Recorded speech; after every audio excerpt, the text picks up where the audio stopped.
Two guys, same city, same salary, same bank account. One buys a house, the other keeps renting. 20 years later, one of them is significantly wealthier than the other. I'm not going to tell you which one, not yet. Because if I do, you'll spend this entire video looking for reasons to agree with the answer instead of actually examining the math. And the math, the real math, not the version on a real estate influencer's thumbnail, is a lot more complicated than either side of this debate wants you to believe. What I will tell you is this. By the end of this video, you're going to encounter a number that almost nobody ever calculates. A number that quietly changes the entire outcome of this comparison. And when you see it, you're going to want to go back and rethink every conversation you've ever had about renting versus buying. Let's start at the beginning. There's a story most of us grow up hearing. It sounds something like this. Renting is throwing money away. Every month you hand your landlord a check and you have nothing to show for it. But a mortgage? That's different. Every payment builds equity. Every payment is an investment in something you own. That's the dream. That's the responsible adult move. It's a compelling story. And like most compelling stories, it contains just enough truth to make the parts that are wrong feel completely invisible. Here's what the other side says. Owning a home is an anchor. You're locked in. You're one leaky roof away from a $10,000 weekend. You lose the freedom to chase better opportunities, better cities, better lives. Renting gives you options, and options are worth something that never shows up on a balance sheet. Also a compelling story. Also missing things that matter. The problem with this debate is that both sides lead with feelings. One side leads with security, the other leads with freedom. Neither side runs the full math, and running the full math, including the parts that make both sides uncomfortable, is exactly what this video is going to do. Meet Jake and Marcus. They're both 32, both pulling in $80,000 a year. Both have $70,000 saved up. And they're both standing in front of the same 3-bedroom house in a solid neighborhood listed at $350,000. Jake looks at the monthly mortgage number and thinks, I can do this. He buys it, 20% down, 30-year loan at 7%. Marcus looks at the same number and thinks, I can do something smarter with that money. He keeps renting a comparable place for $2,000 a month and he puts that $70,000 straight into a stock market index fund. On the surface, this looks like two completely reasonable decisions made by two completely reasonable people. But what happens next, in the very first month, is something almost nobody in this debate ever talks about. The day Jake gets his keys, he feels like he's winning. He has a home, he has equity, he's building something. What he doesn't feel yet is the full weight of what day one actually cost him. The down payment was $70,000. But closing costs on a home this price, lender fees, title insurance, attorney fees, prepaid taxes, escrow setup, added somewhere between $12,000 and $18,000 on top of that. Before Jake made a single mortgage payment, he was already $82,000 to $88,000 out of pocket.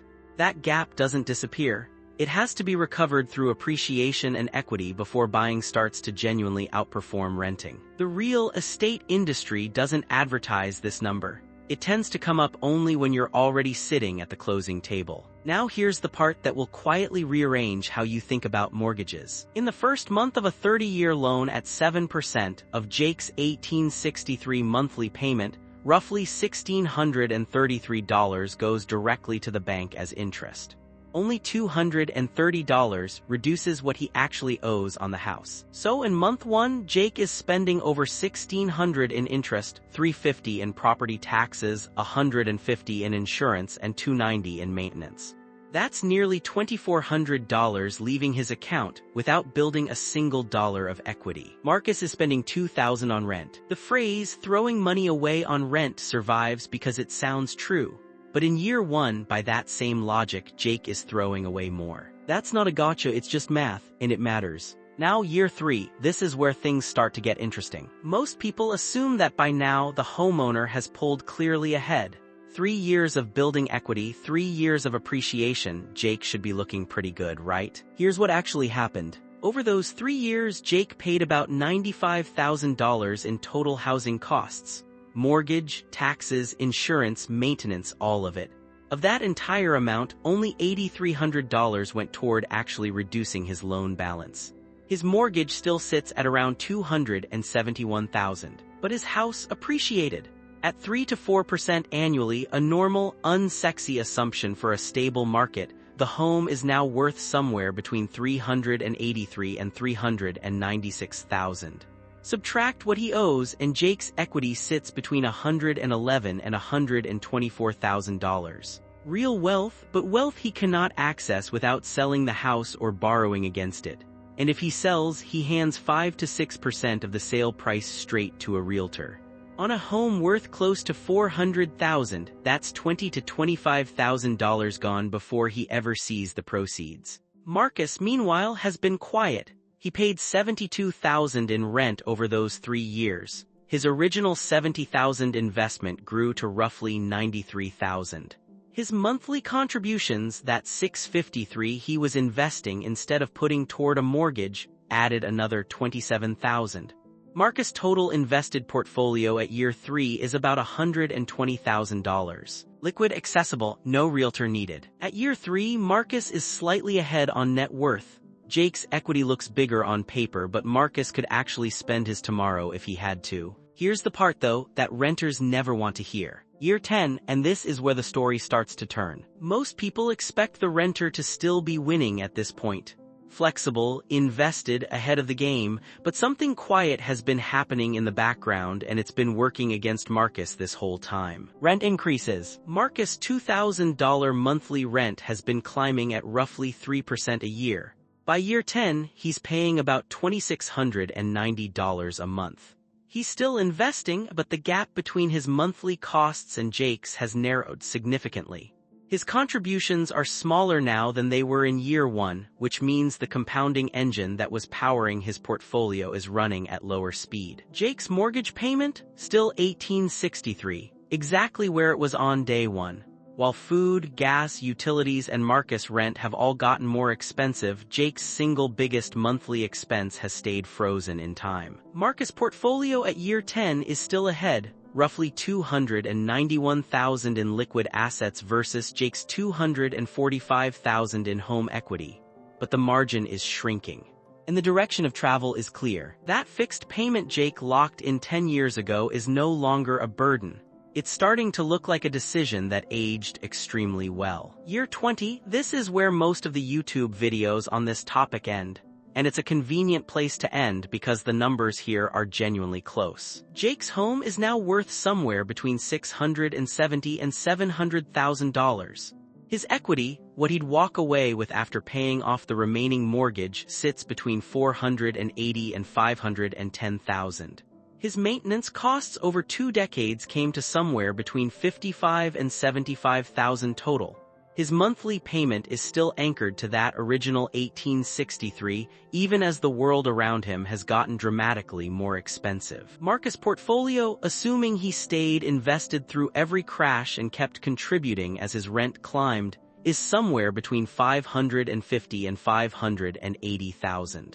His rent has now reached about $3,600 a month. His monthly investment contributions in the later years of this comparison are a fraction of what they were in the early years because the cost advantage he started with has nearly evaporated. At year 20 on total net worth, Marcus is slightly ahead, not by a dramatic amount, by a margin that, given the assumptions required to get there, is within the range of error. But most videos stop here. And if you stop here, you miss the most important part of this entire story.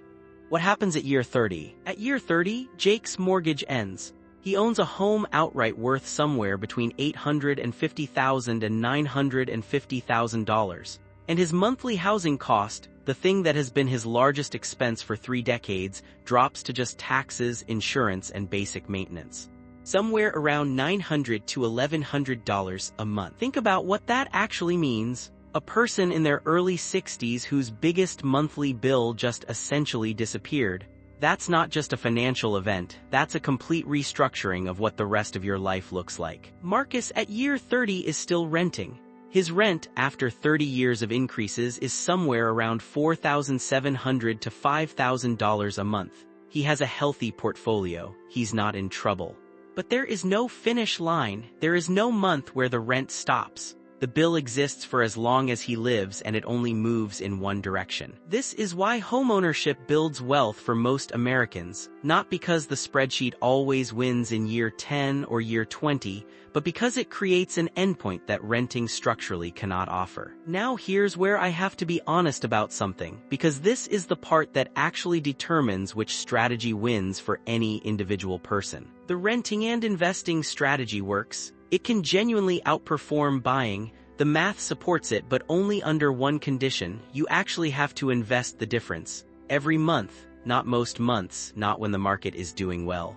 Every single month, including the months when the market drops 30% and the news is telling you the world is ending. Including the months when a raise comes in and the apartment 2 floors up suddenly seems worth the extra $800 a month. Including the months where life gets expensive and the investment account starts to look like a rainy day fund. The data on whether real renters actually do this is not encouraging. Most people spend the difference. They live better, they travel more, the money finds somewhere to go that isn't an index fund. And this is the quiet advantage that homeownership has that no spreadsheet ever captures. The mortgage payment is automatic savings. It shows up every month whether you're feeling disciplined or not, whether the market is up or down. Whether you had a bad quarter, the equity builds because the bill is non-negotiable. That forced consistency over 30 years produces wealth that the theoretical renter-investor math underestimates, because the theoretical model assumes a level of discipline that most people don't actually maintain. To be just as honest about the buying side, because it has real blind spots too. The break-even timeline is longer than almost every buyer expects. When you factor in closing costs on the way in and selling commissions on the way out, buying typically doesn't start outperforming renting and investing until year 5 to 7. Buy a home and sell it in 3 years and there's a genuine chance you came out behind compared to renting. People almost never hear this before they sign. Concentration risk is real and underappreciated. Marcus owns a slice of thousands of companies across dozens of sectors. Jake's entire net worth is one building on one street in one zip code. A homeowner in Detroit in 2006 or Las Vegas in 2008 didn't get to rebalance. They just watched. And liquidity matters in ways that are easy to ignore until you actually need it. Jake can't sell 10% of his house to cover a medical bill. Tapping home equity requires taking on new debt. Home equity is real wealth, but it's wealth that's deliberately hard to reach. So here's the actual answer, the one that holds up. Buying is the stronger move when you're planning to stay in one place for at least 7 to 10 years, when your local home prices aren't dramatically out of line with rents, and when the stability of a fixed payment has genuine value in your life. The longer you stay, the more the math tilts in the homeowner's direction. Renting is the stronger move when your timeline is short, when home prices in your market are significantly inflated relative to rents, when your career rewards mobility, and, critically, when you have the genuine discipline to invest the difference every month without exception. But here's the thing that I think gets lost in every version of this debate. Both strategies, done well, work. The gap between a disciplined renter-investor and a long-term homeowner over 30 years is smaller than either side wants to admit. What separates outcomes isn't usually the strategy. It's the execution. The homeowner who buys in a bad market and sells in 3 years loses. The renter who spends the difference loses. The homeowner who stays put and lets time do its work wins. The renter who invests with iron discipline and lives below their means wins. The question was never really rent or buy. The question was always, what kind of person are you with money when nobody is watching? When the market is scary, when life is expensive, when the easier choice is right in front of you. Because the best financial strategy isn't the one that looks best on paper. It's the one you'll actually follow for 30 years. And that's the only number in this entire analysis that only you can calculate. If this gave you a clearer picture of what this decision actually looks like when you run the full math, drop a comment. Are you team rent, team buy, or does it depend? I read every single one, and the answer you give probably says more about your financial situation than you think. Hit like if this was worth your time. Subscribe if you want more of this, honest breakdowns, real numbers, no agenda, new video every week.